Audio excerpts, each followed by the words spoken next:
টানা ৩০ দিন short video বা সোশ্যাল মিডিয়া স্ক্রোলিং করা সম্পূর্ণ বন্ধ করলে আপনার ব্রেনের ভেতরে কি অবিশ্বাস্য ম্যাজিক ঘটে।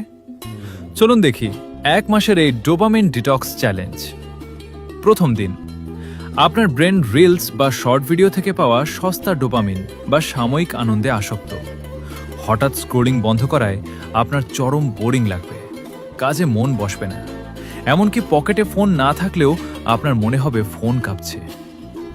১ সপ্তাহ পর আপনার ব্রেনের ডোপামিন রিসেপ্টরগুলো রিসেট বা শান্ত হতে শুরু করবে। অতিরিক্ত স্ক্রিন টাইমের কারণে চোখের যে ক্লান্তি বা পেছনের দিকে মাথা ব্যথা হতো তা জাদুর মতো কমে যাবে এবং আপনার মনোযোগ বা অ্যাটেনশন স্প্যান বাড়তে শুরু করবে। ২১ দিন পর আসল ম্যাজিক শুরু হবে। ব্রেন ফগ বা মাথার ভারী ভাব একদম ক্লিয়ার হয়ে যাবে। অন্যের ফেক বা সাজানো লাইফস্টাইল না দেখার কারণে আপনার ভেতরের অকারণ হতাশা বা ডিপ্রেশন দূর হবে। আপনি বাস্তব জীবনের ছোট ছোট কাজে নতুন করে আনন্দ পাবেন। ৩০ দিন পর আপনার মেমোরি, ফোকাস এবং প্রোডাক্টিভিটি হবে সুপার কম্পিউটারের মতো। যে কোনো কঠিন কাজ করতে আপনার আর অলসতা লাগবে না এবং মানসিক শান্তি থাকবে একদম চূড়ায়। আজই ডোপামিন ডিটক্স শুরু করুন।